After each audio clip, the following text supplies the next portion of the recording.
नमस्कार साथियों, आप सभी लोग का स्वागत है गाइडली के प्लेटफॉर्म पर। मैं हूं मनीष गुप्ता। आज के करंट अफेयर्स में क्या क्या डिस्कशन करने वाला हूं, सबसे पहले मैं उसके बारे में डिस्कशन करूंगा। लेकिन आज है 17 जुलाई। तो 17 जुलाई किस लिए जाना जाता है, इस पर चर्चा करते हैं। World day for international justice यानी कि विश्व अंतर्राष्ट्रीय न्याय दिवस आज मनाने का प्रावधान किया गया है। ये एक अंतर्राष्ट्रीय संस्था के तौर पे बनाया जाता है। और ये अंतर्राष्ट्रीय संस्था कौन है, इस पर चर्चा करते हैं। इसका नाम है इंटरनेशनल क्रिमिनल कोर्ट। यानी कि आप कह सकते हैं कि अंतर्राष्ट्रीय स्तर पर किसी भी प्रकार की जेनोसाइड्स होती है, यानी कि नरसंहार होता है, वॉर क्राइम्स होती है, या फिर मानवता के खिलाफ किसी भी प्रकार की दुर्गति होती है, उग्रता होती है, उग्रवादी वाली चीजें होती है, तो ऐसे समय में ये अंतर्राष्ट्रीय संस्था निकल कर आती है। 17 जुलाई आज है। 17 जुलाई को world day for international justice मनाने का प्रावधान है। एग्जाम फैक्ट के अकॉर्डिंग अगर देखें तो आपसे एग्जाम में पूछा जाता है कि 17 जुलाई किस दिन के लिए जाना जाता है, तो आपको आंसर देना होगा world day for international justice. 17 जुलाई सन 1998 में इसको स्थापित किया गया था। एक संधि थी जिसका नाम था रैम स्टैट्यूट। तो रोम इंस्टीट्यूट एक तरह से संधि थी और इसी के आधार पर world day for international justice मनाने का प्रावधान है। जब हम बात करते हैं हेडक्वार्टर्स की, तो हेडक्वार्टर है नीदरलैंड हेग में, और हेडक्वार्टर कंट्री नीदरलैंड के रूप में जानी जाती है। देखो जरा यहाँ पे कैसे कैसे क्वेश्चन आपसे पूछे जा सकते हैं। Which day is observed on 17 July every year. 17 जुलाई को हर साल कौन सा दिवस मनाया जाता है, तो आपको याद रखना होगा world day for international justice मनाने का प्रावधान है।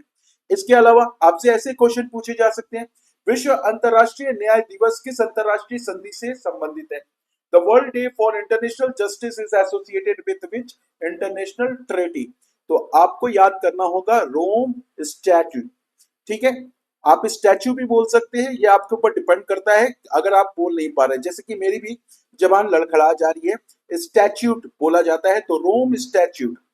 The headquarters of the international criminal court, ICC जिसको बोलते हैं, इंटरनेशनल क्रिकेट काउंसिल की बात नहीं की जा रही है, इंटरनेशनल क्रिमिनल कोर्ट की बात की जा रही है। अंतर्राष्ट्रीय अपराध न्यायालय का मुख्यालय कहाँ पे है, द हेग, नीदरलैंड। तो आज 17 जुलाई है, इंपॉर्टेंट डे के तौर पे इसको याद कर लेना। दूसरा सबसे इंपॉर्टेंट आज हम लोग देखने वाले हैं कि क्या क्या न्यूज आज कवर किया जाएगा। जैसे भारत का निर्यात बताया जाएगा कि भारत का निर्यात कितना हुआ है। दूसरा सर्बानंद सोनोवाल आज एक बार फिर से खबरों में है। सी फारर फर्स्ट इनिशिएटिव किया गया है। इसके बाद निदार लॉन्च किया गया है। निदार लॉन्च किया गया है। Indian air force Indian air force retains third spot among national air forces globally. जरा आप लोग यहाँ पे ध्यान से देखिए, क्योंकि ये चीजें बहुत इंपॉर्टेंट है। जब आप इसको ध्यान से देखते हैं ना, तो मैं अगर आप कहोगे तो मैं फिर से इसको एक बार फिर से मैं बता दूंगा, कोई वो बहुत बड़ी बात नहीं है। तो एक बार फिर से रिवीजन कर लेते हैं। जैसे कहा जा रहा है यहाँ पे, भारत का निर्यात नई ऊंचाई पर। क्वार्टर 1 फाइनेंशियल 27 में भारत का कुल निर्यात 232.73 अरब डॉलर के रिकॉर्ड स्तर पर पहुंच चुका है। तो ये एक बहुत बड़ा अचीवमेंट है भारत के लिए, हमारे प्यारे हिंदुस्तान के लिए। भारत के निर्यात ने बनाया है एक नया रिकॉर्ड। वैश्विक व्यापार में भारत लगातार मजबूत प्रदर्शन कर रहा है। तो ये प्रदर्शन किसकी तरफ से आया है, भारत सरकार की तरफ से। ये रिपोर्ट किसकी तरफ से निकाली गई, ministry of commerce and industries की तरफ से निकाली गई। दूसरा, भारतीय नाविकों की सुरक्षा के लिए एक बहुत बड़ा कदम उठाया गया है। किनकी तरफ से, गवर्नमेंट ऑफ इंडिया की तरफ से, यानी कि सर्बानंद सोनोवाल जो कि जो कि मंत्री हैं, उन्होंने सी फारर फर्स्ट, पहले से संकटग्रस्त समुद्री क्षेत्रों में नाविकों को मिलेगी बेहतर सुविधा, इस तरीके से ये एक इनिशिएट किया गया। तीसरा जो न्यूज आज कवर किया जाएगा वो है माइटी, यानी कि ministry of electronics and information technology. इनकी तरफ से निदार 2.0 ड्रोन टेक्नोलॉजी स्वदेशी नवाचार को मिलेगा नया बढ़ावा। इस तरीके से यहाँ पे आज हम लोग इसके बारे में भी चर्चा करेंगे। भारतीय वायुसेना का दुनिया में दबदबा कायम हो चुका है। WDMMA 2026 की रैंकिंग आई है, इसके बारे में आज हम लोग चर्चा करेंगे।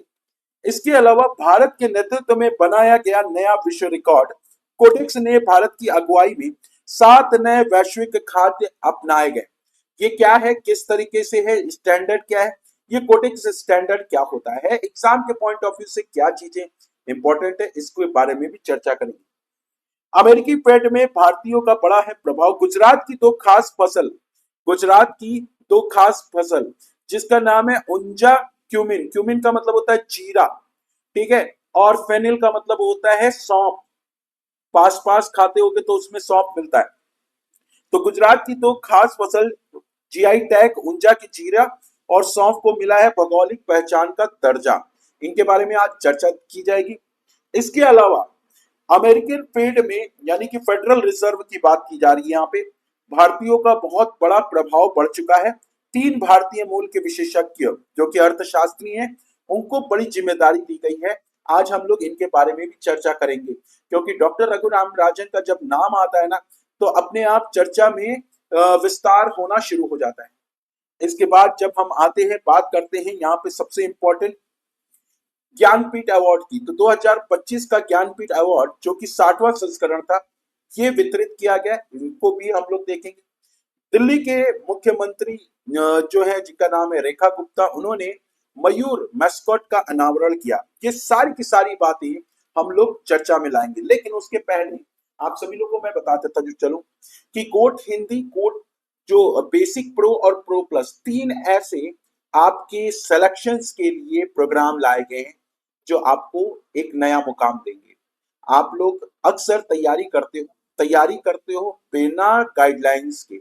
यहाँ पे आपको एक एक चीज, हर एक मेंटर, चाहे वो एक्स बैंकर हो, चाहे टीचर हो, चाहे फैकल्टी हो, चाहे सपोर्टिव फैकल्टी हो, सब आपके साथ यहाँ पे जुड़ रहे हैं। 1949 में आप लोगों को क्या दिया जा रहा है, एक गोट बेसिक हिंदी का प्रोग्राम दिया जा रहा है, जिससे कि आपको यहाँ पे क्लासेस तो मिलेंगी, 100% सिलेबस कवरेज भी मिलेगा, प्री और मेंस की क्लासेस मिलेंगी, मॉक टेस्ट मिलेगा, 40 से ज्यादा आपको मेंस मॉक टेस्ट मिलेगा और रिकॉर्डेड क्लासेस अवेलेबल रहेंगी। प्रो में क्या क्या फीचर्स हैं, 2469 में आपको ये अवेलेबल दिया जा रहा है। ये कस्टमाइज प्रैक्टिस प्लानर दिए जाएंगे। सबसे अच्छी बात ये होगा 2025-2026 का हर एक सब्जेक्ट का बंडल पीडीएफ कोर्स दिया जाएगा, जो कि गाइडली जाना जाता है अपने बंडल पीडीएफ कोर्स के लिए। जब हम लोग प्रो प्लस की बात करते हैं तो यहाँ पे आपको 1-to-1 पर्सनलाइज मेंटरशिप दी जाएगी, 2000 plus quote special mock test दिया जाएगा। मेंटरशिप हम लोग नहीं देंगे, आपको जो बैंक में बैठे हुए कर्मचारी हैं वो आपको गाइड करने वाले हैं। साथ ही साथ मॉक इंटरव्यू कैसे दिया जाए, जब आपका सिलेक्शन हो जाएगा तो वहां पे आपको मॉक इंटरव्यू भी दिया जाएगा और पर्सनालिटी डेवलपमेंट प्रोग्राम भी दिए जाएंगे। इसमें एक चीज और जोड़ देंगे हम, यहाँ पे आप लोगों को कंप्यूटर के सर्टिफिकेट भी प्रोवाइड कराए जाएंगे इस प्रो प्लस में। तो किसी भी तरीके का देरी मत कीजिए, क्लासेस स्टार्ट हो चुकी हैं। फटाफट से आप सभी लोग जाइए गोट के एप्लीकेशन, गाइडली के एप्लीकेशन पर, और वहां पे कॉर्नर में कोट प्रोग्राम होगा, गाइडली कोट, वहां पे क्लिक कीजिएगा और क्लिक करने के बाद सारी चीजें आपको अवेलेबल हो जाएंगी। तो ये सारी चीजें आप लोगों को मिल रही हैं गाइडली के प्लेटफॉर्म पर। चलिए, जैसा कि मैंने आपसे कहा था कि भारत का निर्यात बढ़ चुका है। भारत का जो निर्यात है वो कितना बड़ा है, यहीं पे बात चर्चा कर रही है। एक रिपोर्ट आई है, वो रिपोर्ट क्या है, ministry of commerce and industries की तरफ से, और ministry of commerce and industries की तरफ से ये बताया जा रहा है कि फाइनेंशियल ईयर 2027 के क्वार्टर वन में, फाइनेंशियल ईयर 2027 जब कहते हैं तो ये अप्रैल मई जून जुलाई, इस तरीके से अप्रैल मई जून, यहाँ पे तीन चीजों को कवर की जाती हैं। तो आज हम लोग करंट अफेयर्स रिकॉर्ड कर रहे हैं क्योंकि सुबह की क्लासेस हम लोगों की नहीं हो पाई थी, दैट्स वाई अभी हम रिकॉर्ड करके इसको हम लोग दे रहे हैं। तो इंडिया का जो एक्सपोर्ट है 232.73 बिलियन यूएस डॉलर इसका चलेगा।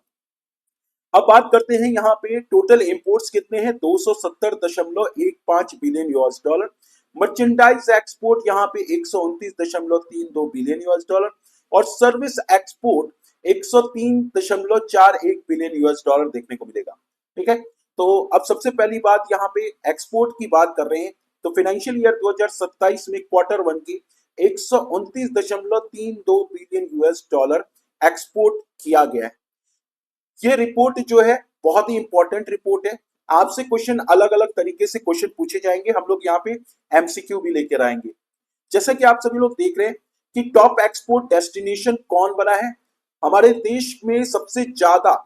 अगर फाइनेंशियल ईयर Q1 की बात करें तो तंजानिया हम लोगों ने एक्सपोर्ट किया है सबसे ज्यादा, श्रीलंका में किया है, सिंगापुर में किया है, साउथ अफ्रीका में किया है, चाइना में एक्सपोर्ट किया है। उसके बाद अगर हम टॉप इंपोर्ट सोर्सेस की बात करें, यानी कि हमारे पास कहां से माल आ रहा है, तो जब माल आने की बात करते हैं तो माल आ रहा है ओमान से, ब्राजील से, रशिया से, चाइना से और अमेरिका से। तो इन देशों के सबसे बड़े मार्केट प्लेयर हम लोग बने हुए हैं। ठीक है, पीयूष गोयल साहब है, पीयूष गोयल साहब जो कि मिनिस्ट्री ऑफ कॉमर्स इंडस्ट्रीज देख रहे हैं। वेट अ मिनट, मैं एक बार चेक कर लेता हूँ, is all thing is okay. ऐसा तो नहीं है कि मेरी क्लासेस चल रही हैं और यहाँ पे मेहनत खराब ना हो जाए, है ना। ठीक है, तो यहाँ पे सारी चीजें ओके से हैं।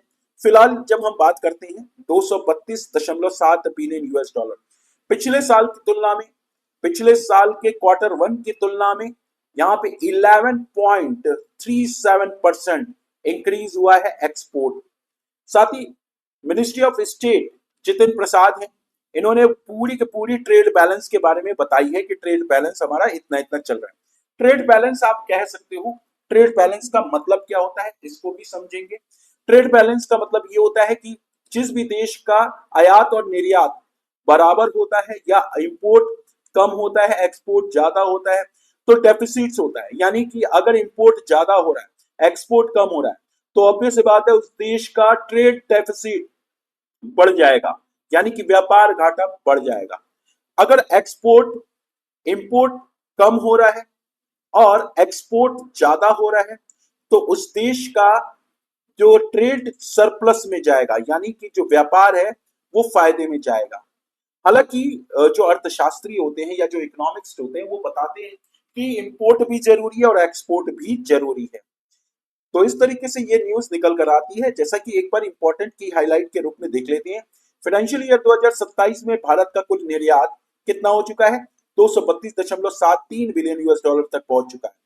टोटल एक्सपोर्ट की बात करें तो पिछले साल की तुलना में यहाँ पे 11.37% की वृद्धि देखी गई है। मर्चेंडाइज का मतलब क्या होता है, वस्तु। जैसे किसी भी प्रकार की गुड्स या वस्तु जब निर्यात की जाती है तो हमारे देश में जो निर्यात हुआ है 129.32 बिलियन यूएस डॉलर का हुआ है। सर्विस सेक्टर की बात करें तो सर्विस सेक्टर भी 103.41 बिलियन यूएस डॉलर रहा है। टोटल इंपोर्ट्स हमारा कितना हो चुका है, 17.55%, यानी कि इंपोर्ट भी बढ़ा है। अगर एक्सपोर्ट बढ़ा है तो इंपोर्ट भी बढ़ा है, 270.15 बिलियन यूएस डॉलर का इंपोर्ट हुआ है। जैसे कि अभी हमने आपको बताया यहाँ पे कि मर्चेंडाइज वस्तु का आयात कितना हुआ है, 216.18 बिलियन यूएस डॉलर का हुआ है। सर्विसेज में आयात की बात करें तो 53.97 इंपोर्ट किया गया है। साथ ही साथ आपके मर्चेंडाइज ट्रेड डेफिसिट, आप कह सकते हो कि वस्तु व्यापार घाटा 86.86 बिलियन यूएस डॉलर का रहा है। ट्रेड सरप्लस में अगर देखें तो 49.43 बिलियन यूएस डॉलर का रहा है। नॉन पेट्रोलियम और non James export 99.0 billion US dollar का रहा है। अब ये सब कैसे याद होंगे, ये सब याद होंगे आपके एमसीक्यू से। जब आपने ये सारे के सारे पार्ट आपने देख लिए, पढ़ लिए, समझ गए कि हाँ देश जो है तरक्की कर रहा है, भारत के निर्यात ने नया रिकॉर्ड बनाया है, वैश्विक व्यापार में भारत लगातार मजबूत प्रदर्शन कर रहा है, तो ऑब्वियस सी बात है जब हम एमसीक्यू देते हैं तो हम लोग जो पढ़ते हैं ना वो सारी चीजें याद आ जाती हैं। जैसे पहला क्वेश्चन आपको समझ में आ रहा होगा, फाइनेंशियल ईयर 2027 अप्रैल जून 2026 में भारत का कुल निर्यात कितना रहा है, 232.73 बिलियन यूएस डॉलर का रहा है। यहाँ पे लाल निशान लगा हुआ है। इसके बाद फाइनेंशियल ईयर 2027 में भारत का वस्तु व्यापार घाटा यानी कि ट्रेड डेफिसिट कितना रहा है, तो 86.86 बिलियन यूएस डॉलर का रहा है। इसके बाद अगला क्वेश्चन आता है, भारत का जो निर्यात हुआ है 232.73 बिलियन यूएस डॉलर, Q1 के फाइनेंशियल 27 व्यापार डाटा किस मंत्रालय ने जारी किया है, तो पीयूष गोयल साहब हैं जो कि ministry of commerce and industries देखते हैं, उनकी तरफ से ये रिपोर्ट निकाली गई है। दूसरी न्यूज आ रही है, दूसरी न्यूज मैंने बताया था कि भारतीय नाविकों की सुरक्षा के लिए एक बहुत बड़ा कदम उठाया गया। और ये कदम किसकी तरफ से उठाया गया है? सर्बानंद सोनोवाल की तरफ से उठाया गया है, जो गवर्नमेंट ऑफ इंडिया देख रहे हैं। तो अभी अगर हम जहाज रानी मंत्री इनको कह सकते हैं, जहाज रानी मंत्री, ministry of port, shipping and waterways की तरफ से ये रिपोर्ट निकाली गई है। सर्बानंद सोनोवाल ने सी फारर फर्स्ट इनिशिएटिव एक प्रोजेक्ट का लॉन्च किया है। अब ये है क्या? सबसे पहले जुलाई 2026 में इसको लॉन्च किया गया। किन्होंने लॉन्च किया? सर्बानंद सोनोवाल ने लॉन्च किया। किस मंत्रालय से जुड़े हुए हैं? Ministry of port and shipping and waterways से जुड़े हुए हैं, यानी कि जहाज रानी मंत्री है। इसके बाद ये इम्प्लीमेंटेशन एजेंसी, ये जो सी फारर फर्स्ट, ये कौन सी कंपनी या अब कौन सी एजेंसी इसको इम्प्लीमेंट करेगी? Directorate of general of shipping करेगी। यहाँ पे बात की जा रही है किसमें? जो भारतीय नाविक है उनकी सुरक्षा के लिए इस पर बात की गई है। इसके अलावा जो भी वेसल्स जाएंगे या जो भी नाविक या नाव जाएंगे उनको ट्रैक करना, कहीं ऐसा तो नहीं है कि तूफानों में खो गए हों, क्रीव डालना, कार्गो बनाना और थ्रेट स्टेटस देना। जिसके बाद नवल स्कॉट कॉरिडोर भी बनाया जाएगा। आप देख सकते हैं कि straight of Hormuz, Persian gulf और गल्फ ऑफ ओमान, ये तीन ऐसे आपके स्ट्रेट ऑफ हॉर्मुज है जिसमें कि मालों का आयात और निर्यात होता है। और ज्यादातर अगर आप देखिए पिछले कुछ दिनों में जो कि बवाल हुआ था, बवाल किसका हुआ था? कि जो अमेरिका के हवाई जहाज से लड़ाकू विमान हमारे भारत के पोत पर हमला कर दिए थे, जिससे कि 3 भारतीयों की मौत हो गई थी। ये सारी की सारी इंफॉर्मेशन आप लोगों को ये पीडीएफ के जरिए मिल जाएगी। आप लोगों को पीडीएफ कहाँ पे मिलेगी? करंट अफेयर्स की ये जो पीडीएफ है, इसी वीडियो के नीचे कमेंट सेक्शन आएगा, उस कमेंट सेक्शन के नीचे आप पीडीएफ डाउनलोड कर सकते हो। तो केंद्रीय मंत्री सर्बानंद सोनोवाल जुलाई 2026 में सी फारर फर्स्ट की शुरुआत की है। इस पहल का उद्देश्य क्या है? पश्चिम एशिया, और पश्चिम एशिया में कौन कौन से हैं? Persian gulf, strait of Hormuz और गल्फ ऑफ ओमान। पश्चिम एशिया के उच्च जोखिम वाले समुद्री क्षेत्रों में भारतीय नाविकों की सुरक्षा सुनिश्चित करना। ये पहल बंदरगाह, पोत, परिवहन और जलमार्ग मंत्रालय के द्वारा शुरू किया गया। अब सबसे इंपॉर्टेंट यहाँ पे बात क्या रहा है? जो मंत्रालय है, उस मंत्रालय के अंदर जो इम्प्लीमेंटेशन एजेंसी है वो कौन सी है? डायरेक्टरेट जनरल ऑफ शिपिंग इस योजना की कार्रवाई कर रहा है। हाई रिस्क मैरीटाइम जोन, उच्च जोखिम वाले समुद्री क्षेत्रों में फारस की खाड़ी, हॉर्मुज, जल मध्य और ओमान की खाड़ी शामिल है। आपसे क्वेश्चन पूछा जा रहा है कि अभी अभी हाल फिलहाल में सर्बानंद सोनोवाल ने सी फारर फर्स्ट इनिशिएट किया। इनमें से 3 स्ट्रॉन्गर मैरीटाइम है जो कि कौन कौन से रास्ते से होके आएंगे? एक तो Persian gulf, strait of Hormuz और गल्फ ऑफ ओमान। इसको याद करिएगा, ये 24/7 सपोर्ट में रहेगा। साथ ही साथ इस ईरान, ओमान और यूएई के साथ भारतीय मिशनों के साथ एक कोलैबोरेशन करके चला जाएगा। इस पहल से किसको फायदा मिलेगा? ऑब्वियस सी बात है, भारतीय नौसेना और मिनिस्ट्री ऑफ जो एक्सटर्नल अफेयर्स है और डीजीएस है, इन तीनों की रिस्पॉन्सिबिलिटी यहाँ पे बढ़ जाएगी। इसका उद्देश्य भारतीय नाविकों की सुरक्षित यात्रा सुनिश्चित करना है और समुद्री सुरक्षा को मजबूत बनाना है। चलो देखते हैं इसके जरिए कुछ एमसीक्यू करते हैं जिससे कि आपको याद हो पाता है कि नहीं। जुलाई 2026 में सी फारर फर्स्ट पहल किस केंद्रीय मंत्री ने शुरू किया? तो आप सभी लोग जहाज रानी मंत्री का नाम याद कर लीजिए, जिनका नाम है सर्बानंद सोनोवाल। सर्बानंद सोनोवाल। इसके बाद सी फारर फर्स्ट पहल किस मंत्रालय के द्वारा शुरू किया गया? Ministry of ports, shipping and waterways. तीसरा क्वेश्चन आता है, निम्नलिखित में से सी फारर फर्स्ट पहल के अंतर्गत उच्च जोखिम वाला समुद्री क्षेत्र नहीं है? पर्शियन गल्फ है, हाँ। स्ट्रेट ऑफ हॉर्मुज है, हाँ। गल्फ ऑफ ओमान है, हाँ। तो जो नहीं है वो कौन है? बे ऑफ बंगाल, यानी कि बंगाल की खाड़ी। अब तीसरी सबसे इंपॉर्टेंट न्यूज आती है, वो तीसरी इंपॉर्टेंट न्यूज क्या है? निदार के बारे में। चलिए निदार के बारे में समझते हैं। निदार का फुल फॉर्म क्या है? National innovation challenge for drone application and research. फिर से पढ़ लीजिएगा, यहाँ पे मैंने आपको दिया भी हुआ है। क्या दिया हुआ है? National innovation challenge for drone application and research 2.0 की शुरुआत की है। ये किसकी तरफ से लॉन्च किया गया है? ये किसकी तरफ से लॉन्च किया गया? Government of India, ministry of electronics and information technologies की तरफ से किया गया।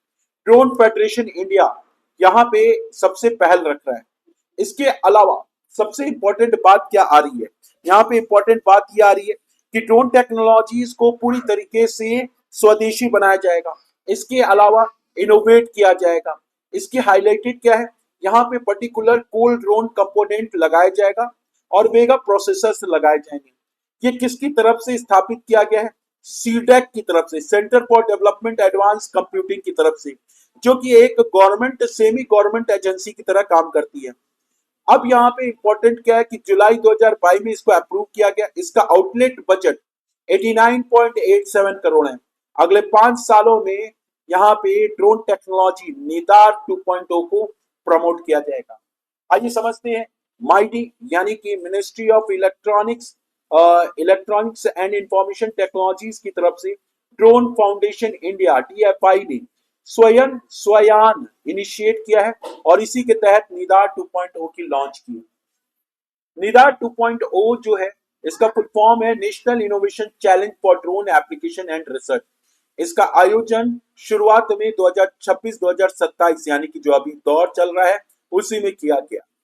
इस प्रोग्राम के तहत भारतीय वेगा चिप्स से संचालित स्वदेशी ड्रोन विकसित किए जाएंगे, यानी कि जो ड्रोन बनाए जाएंगे पूरी तरीके से स्वदेशी होंगे। अब बात आती है यहाँ पे कि जो ड्रोन इनोवेशन होने वाला है वो किस तरीके से काम करेगा। ड्रोन इनोवेशन ट्रैक 1 का फोकस होगा, जिसमें ऑटोनोमस स्वर्णम ड्रोन की तरह काम करेगा।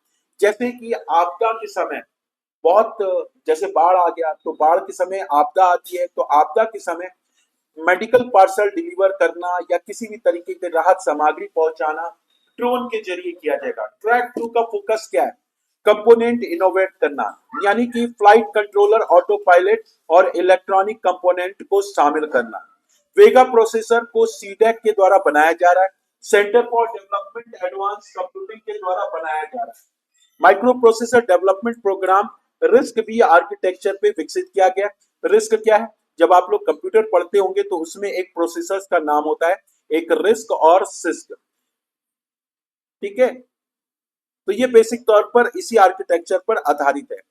स्वयान क्या है? स्वयान की इनिशिएट जो की गई थी वो 2022 में की गई थी, यानी कि आप ये कह सकते हैं कि एक स्वयान जिसमें कि ड्रोन टेक्नोलॉजीज को बढ़ावा देना, उसको बनाने के लिए किया गया। 2022 में 5 सालों के लिए 89.87 करोड़ खर्चे निकाले गए। निदार 2.0 के तहत 65 लाख से भी अधिक पुरस्कार, इंटर्नशिप, इंक्यूबेशन सपोर्ट और क्लाउड कंप्यूटिंग क्रेडिट जैसी सुविधाएं दी गई। ड्रोन फेडरेशन इंडिया 2019 में स्थापित एक गैर लाभकारी उद्योग नेतृत्व वाला संगठन के रूप में जाना जाता है। आइए देखते हैं आप लोग एमसीक्यू के रूप में किस तरीके से इसको देखते हैं। सबसे पहले निदार 2.0 किन दो संगठनों के द्वारा संयुक्त रूप से लॉन्च किया गया? तो एक तो माइटी हो गया, जिसको हम लोग ministry of electronics and information technologies कहते हैं, और ड्रोन फेडरेशन ऑफ इंडिया। ये दो पर्टिकुलर ऑर्गेनाइजेशन है, इनके द्वारा निदार 2.0 की शुरुआत की गई। निदार 2.0 में वेगा प्रोसेसर किस संगठन के द्वारा बनाया गया? तो centre for development advance computing के द्वारा बनाया गया, जो कि एक सेमी गवर्नमेंट एजेंसी है और माइटी के अंतर्गत आती है। तीसरा आता है निदार 2.0 का सबसे इंपॉर्टेंट ऑब्जेक्टिव्स क्या है? जाहिर सी बात है, भारत के जो इंडियन मेड चिप्स हैं उनके द्वारा ड्रोन बनाया जाए और इंडिया की जो ड्रोन इकोसिस्टम है उसको स्ट्रेंथ दी जाए। तो develop indigenous drones powered by Indian made chips and strength India's drone ecosystem. आप लोगों को कल का करंट अफेयर्स याद होगा, तो कल के करंट अफेयर्स में मैंने आपको सेमिकॉन के बारे में बताया था। किसके बारे में बताया था? सेमिकॉन 2.0 के बारे में बताया था। साथ ही साथ मोबाइल MSMP योजना के बारे में बताया था। तो ये सारी की सारी योजनाएं याद रखो, क्योंकि करंट अफेयर्स डेली लोगे तभी मजा आएगा। तीसरी न्यूज आ रही है। तीसरी न्यूज, जैसा कि मैंने बताया, भारतीय वायुसेना का दुनिया में दबदबा कायम हुआ है। WMMA 2026 रैंकिंग में भारतीय वायुसेना तीसरे स्थान पर बरकरार रहा है। तो सबसे पहले आज हम लोग रैंकिंग देखते हैं, और WDMMA क्या है? वर्ल्ड डिफेंस मिलिट्री एनालिसिस है। यानी कि विश्व भर में जिन जिन देशों की मिलिट्री पावर बढ़ रही है, एयरफोर्स पावर बढ़ रही है या इंडियन नेवी बढ़ रही है, उनके बारे में ये पूरा सर्वे करता है। अब बात आती है कि इंडियन एयरफोर्स, यहाँ पे बात की जा रही है कि लगातार तीसरे साल यहाँ पे क्या किया है, अपनी रैंकिंग अच्छी बनाई है। तो ये बेसिक तौर पर यहाँ पे बात की जा रही है। तो रैंक पहले पे यूनाइटेड स्टेट्स ऑफ अमेरिका है। तो यूनाइटेड स्टेट एयरफोर्स, जिसको अमेरिका का एयरफोर्स कहा जाता है, इनके पास एयरक्राफ्ट की संख्या 5004 है। ठीक है। अब यूनाइटेड स्टेट नेवी, अमेरिका की जो नेवी सिस्टम है, नेवल सिस्टम, उसके पास क्या है, 2504 एयरक्राफ्ट है। रशियन एयरफोर्स के पास 3667 एयरक्राफ्ट है। यूनाइटेड स्टेट्स आर्मी, वहां पे भी एयरक्राफ्ट है 4333। अब पांचवें नंबर पर अगर देखा जाए तो पांचवें की बात करें तो पांचवें पे भी अमेरिका यानी यूनाइटेड स्टेट्स मरीन कॉर्प्स, इनके पास 1211 एयरक्राफ्ट है। हमारा प्यारा भारत देश छठवें नंबर पर आता है और प्यारा भारत देश 1716 एयरक्राफ्ट है। WDMMA असेसमेंट क्या एनालिसिस करता है?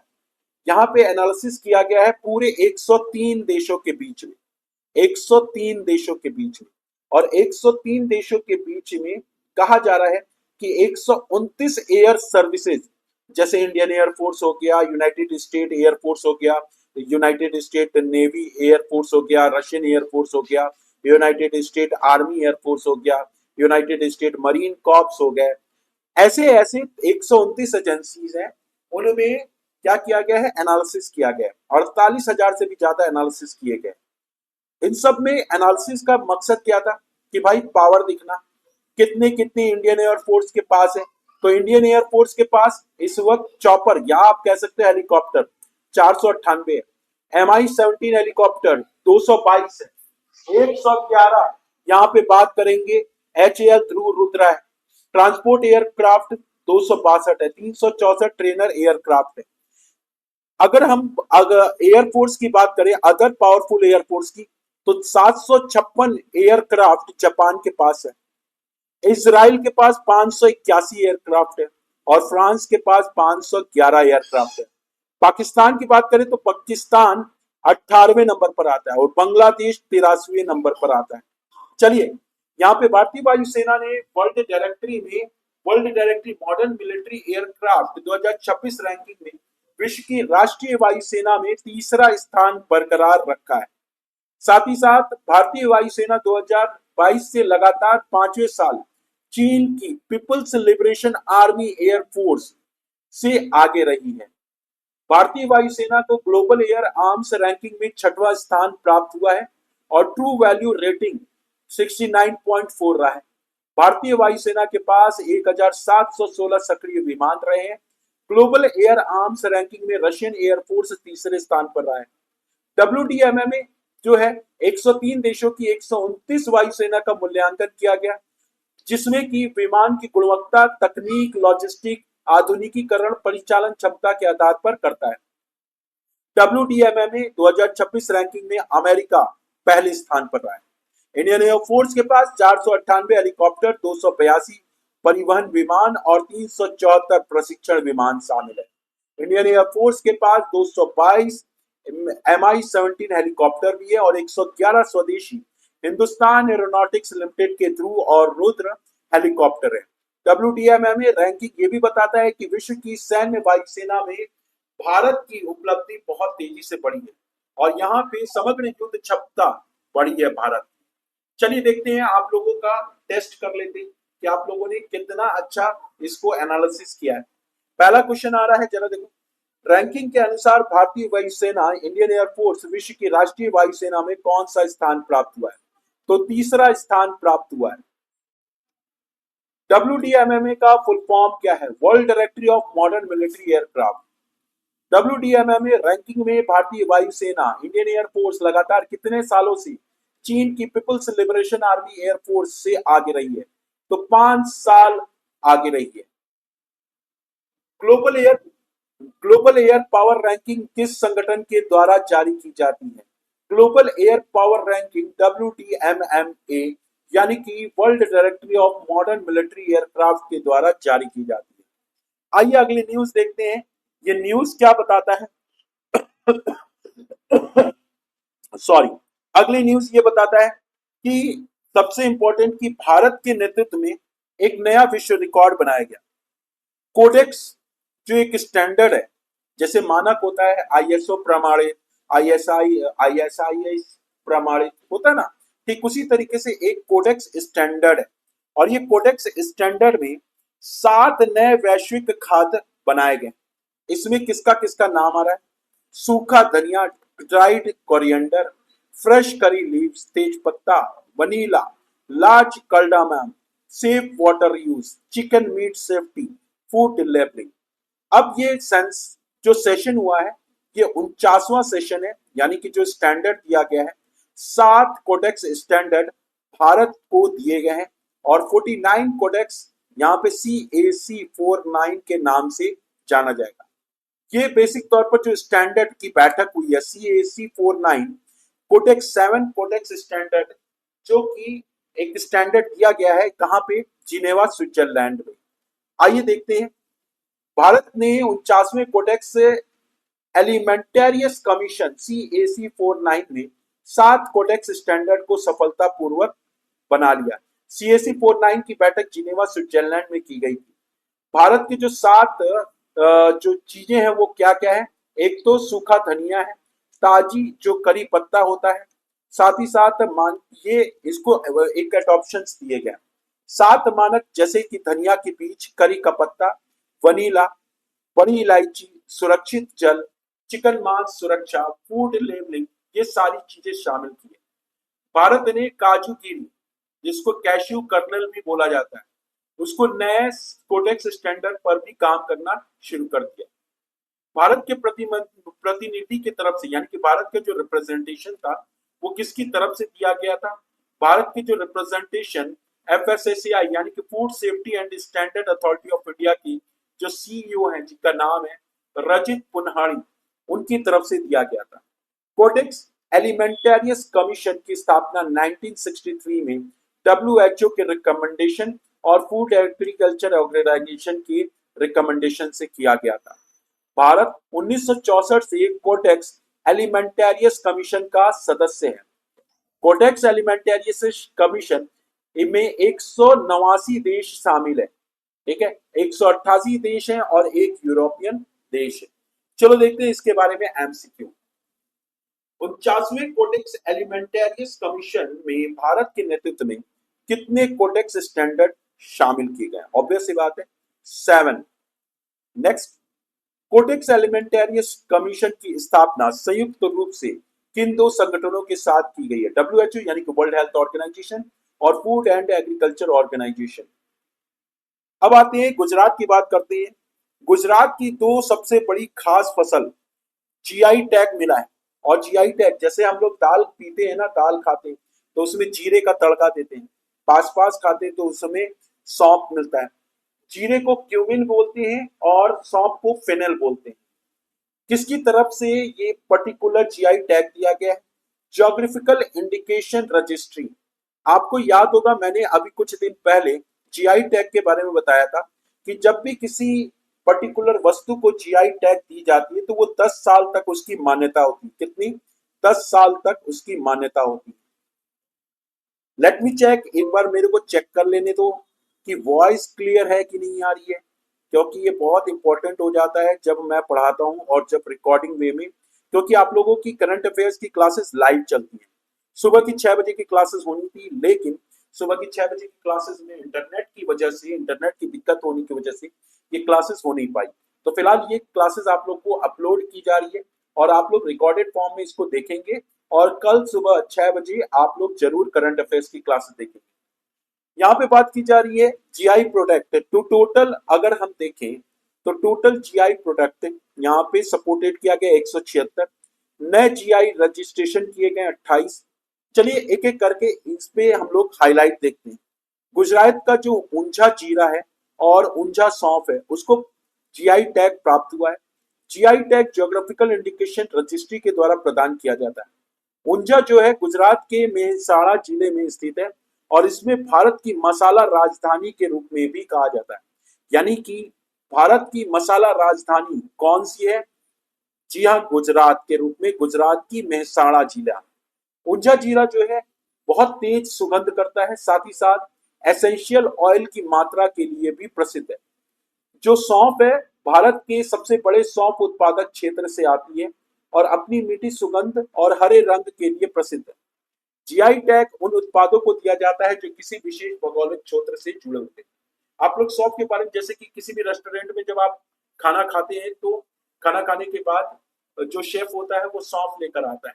उसी सौंफ की बात है, जो सौंफ आप खाते हो ना, वो गुजरात का ऊंझा सौंफ होता है और ये पूरे भारत में मशहूर हो रहा है।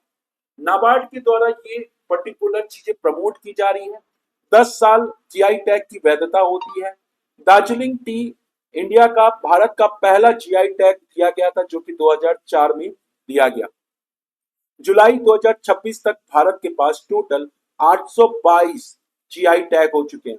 तो अगर आपसे क्वेश्चन पूछा जाए कि ये बताओ अभी तक भारत के पास कितने जीआई टैग हैं, तो आपको याद करना होगा 822 जीआई टैग हैं। चलिए, इससे रिलेटेड कुछ हम लोग यूएस फेडरल रिजर्व के बारे में बात करते हैं। सबसे पहले monetary policy review task force America की यूनाइटेड स्टेट फेडरल रिजर्व है। जिस तरीके से हमारे देश में रिजर्व बैंक ऑफ इंडिया सभी बैंकों का पापा होता है, ठीक उसी तरीके से अमेरिका का यूनाइटेड स्टेट फेडरल रिजर्व है, जो कि मॉनेटरी पॉलिसी रिव्यू करने के लिए हमारे भारतीयों को बुला गया। हम लोग मॉनेटरी पॉलिसी कमेटी में 3 सदस्य इंटरनल होते हैं, 3 सदस्य एक्सटर्नल होते हैं।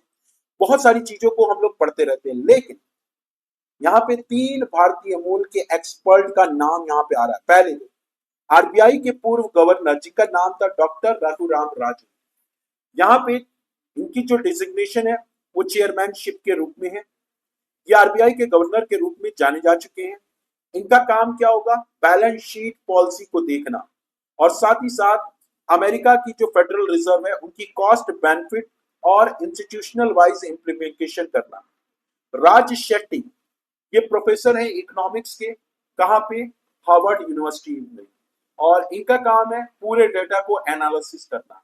आशा शर्मा ये है executive vice president, Microsoft Xbox division की सीईओ भी रह चुकी हैं। इनका टास्क होगा प्रोडक्टिविटी और जॉब्स को देखना। अब सबसे इंपॉर्टेंट बात यह है कि इनका अपॉइंटमेंट क्यों किया गया? क्या अमेरिका के पास खुद के अर्थशास्त्री नहीं है? भाई अर्थशास्त्री है, लेकिन भारतीय जैसा जो बुद्धिमता होता है वो किसी के पास नहीं। अपॉइंटेड जुलाई 2026 से किया गया, फेडरल रिजर्व बोर्ड के द्वारा किया गया। साथ ही साथ टोटल टास्क फोर्स की सदस्यों की संख्या 5 है। इसमें से 3 भारतीय है, 2 अमेरिकी है। कम्युनिकेशन यहाँ पे अगर देखा जाए तो फेडरल रिजर्व 1913 में बनाया गया था। अमेरिका का सेंट्रल बैंकिंग सिस्टम है जो कि अमेरिका के द्वारा चलाया जाता है।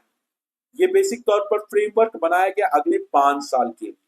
तो 3 भारतीय मूल के विशेषज्ञ अमेरिकी federal reserve review task force का नेतृत्व करेंगे।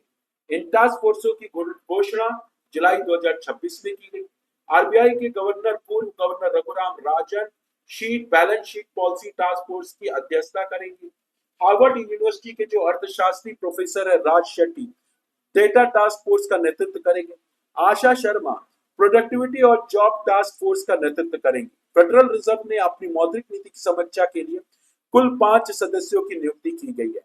मुख्य उद्देश्य अमेरिका फेडरल रिजर्व का मौद्रिक नीति ढांचे को आधुनिक बनाना, मॉडर्न बनाना, साथ ही साथ समीक्षा, मुद्रास्फीति, डेटा गुणवत्ता और आर्थिक संकेतों को केंद्रित करना। अमेरिका का जो फेडरल रिजर्व है संयुक्त राज्य अमेरिका का केंद्रीय बैंक है। इसकी स्थापना 1913 में की गई। चलो क्वेश्चन आंसर देखते हैं। Question answer, US federal reserve की balance sheet policy task force की अध्यक्षता किस पूर्व आरबीआई गवर्नर की चयन किया गया? तो रघुराम राजन के द्वारा किया गया। यूएस फेडरल रिजर्व की डेटा टास्क फोर्स का नेतृत्व करने के लिए किस भारतीय मूल के अर्थशास्त्री को नियुक्त किया गया? राज शेट्टी के द्वारा किया गया। यूएस फेडरल रिजर्व की मॉनेटरी पॉलिसी रिव्यू के तहत आशा शर्मा को किस टास्क फोर्स का नेतृत्व सौंपा गया। Productivity and job task force के लिए किया गया। US federal reserve central bank of United state की स्थापना सन 1913 में की गई है। चलिए खेल से जुड़े हुए खबरों को देखते हैं। चाइना में चल रहे एशियन अंडर 23 एथलेटिक चैंपियनशिप के बारे में बात करते हैं, जिसमें चाइना प्रथम पर आता है, यानी कि फर्स्ट स्थान पर चाइना का आता है।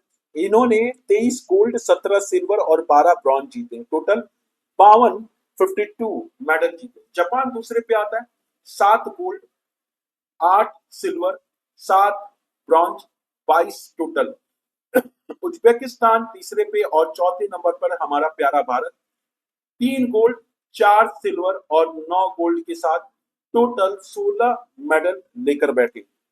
स्टार परफॉर्मेंस की अगर बात करें तो यहाँ पे 2 गोल्ड मेडल, यानी कि महिला जो रिले दौड़ होती है उसमें 4x400 मीटर के रिले की दौड़ में 2 गोल्ड मेडल जीते गए हैं और ब्रॉन्ज मेडल एक विमेंस 400 मीटर के 100 पे जीते गए। तो महिला जो है श्रावणी सचिन सांगले जो कि ये प्रमुख रही है। इसके बाद 80.57 मीटर जो भाला फेंका गया है किनके द्वारा, आनंद सिंह के द्वारा फेंका गया। रिले दौड़ में भी इनको 4 मेडल मिले हैं, 2 गोल्ड मेडल, 1 ब्रॉन्ज मेडल मिले हैं। और इस तरीके से हमारे प्यारे भारत देश के पास टोटल 16 मेडल आ जाते हैं। अब हम लोगों को ये चीजें याद रखनी पड़ेंगी। क्यों याद रखनी पड़ेगी? ये इंपॉर्टेंट है और एग्जाम में आ सकता है। आगे देखो, बैंकिंग की खबर से जुड़ी हुई चीजें देखते हैं। यहाँ पे Indian mercantile cooperative bank second scheduled से हटा दिया गया। इसमें नियम लगाया गया, रिजर्व बैंक ऑफ इंडिया का एक्ट 1934 की तरफ से Indian mercantile cooperative bank limited RBI act 1934 को यहाँ पे इसको पूरी तरीके से हटा दिया गया। यानी कि आप कह सकते हो कि जिस वजह से लाइसेंस दिए जाते हैं आरबीआई एक्ट 1934 के सेक्शन 42 के तहत, वो सेक्शन हटा दिए गए हैं। इंडियन मर्केंटाइल कोऑपरेटिव बैंक अब सेकेंड शेड्यूल्ड में नहीं रहेगा। आपसे क्वेश्चन पूछा जाएगा और ये बहुत इंपॉर्टेंट क्वेश्चन है। चूंकि आप बैंक की प्रिपरेशन कर रहे हो इसलिए ये इंपॉर्टेंट क्वेश्चन बन जाता है। अगला है 60वां ज्ञानपीठ अवार्ड किसको दिया गया है? वैरामुत्तु को दिया गया है। ये तमिल के पोएट है और ये लिरिसिस्ट है और साथ ही साथ राइटर भी है। ये वैरामुत्तु जो कि 60वां ज्ञानपीठ अवार्ड 2025 का दिया गया है, इनको हाईएस्ट लिटरेरी ऑनर दिया गया है नई दिल्ली में। ये अवार्ड किसके द्वारा प्रेजेंटेड किया गया? डॉक्टर करण सिंह के द्वारा प्रेजेंटेड किया गया। साथ ही साथ ये ऑनरशिप आर वैरामुत्तु को दिया गया जो कि तीसरे तमिल राइटर बन गए जिनको ज्ञानपीठ अवार्ड दिया गया।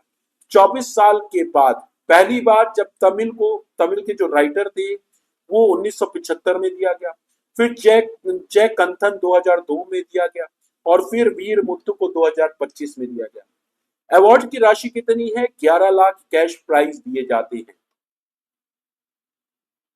दिल्ली की जो सीएम है जिनका नाम है रेखा गुप्ता, उन्होंने एक मैस्कट जिसको कहते हैं शुभांकर, तो मयूर शुभंकर कॉमनवेल्थ टेबल टेनिस चैंपियनशिप 2026 के लिए मयूर मैस्कट की शुरुआत हो चुकी है। जुलाई 2026 में ये 22वां कॉमनवेल्थ टेबल टेनिस चैंपियनशिप होगा। इसका अनावरण रेखा गुप्ता जो कि मुख्यमंत्री है दिल्ली की, कहां से? थैया राज स्टेडियम नई दिल्ली में किया गया। इंडियन पीकॉक जिसको इसका साइंटिफिक नाम है पैवोक्रिस्टेसस, ये इंस्पायर्ड किया गया। अब बेसिक तौर पर ये चैंपियनशिप कब से शुरू होगी? 27 जुलाई से लेकर 2 अगस्त तक चलेगी। 7 दिन टूर्नामेंट होगा और 7 कैटेगरी में चलेगी। कितने देश पार्टिसिपेट करेंगे? तो 35 कॉमनवेल्थ नेशन इसमें पार्टिसिपेट करेंगे। कॉमनवेल्थ टेबल टेनिस चैंपियनशिप की शुरुआत कब किया गया था? 1969 में म्यूनिश जर्मनी में शुरू किया गया था। पहली बार चैंपियनशिप 1971 में ऑर्गेनाइज किया गया था। कॉमनवेल्थ गेम्स 2002 में इंक्लूड किया गया और इस वक्त 15 कॉमनवेल्थ गेम यहाँ पे जुड़े हुए हैं।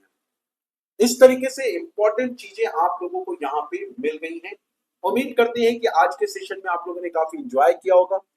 सेशन को लाइक जरूर कर देना, अपने दोस्तों तक शेयर जरूर कर देना और अगर चैनल को सब्सक्राइब नहीं किया है ना तो चैनल को सब्सक्राइब कर देना। ये सारी पीडीएफ आप लोगों को कमेंट सेक्शन में मिल जाएगी और साथ ही साथ इंपॉर्टेंट चीजें मिल जाएंगी। Thank you, bye bye, take care, जय हिंद, जय भारत।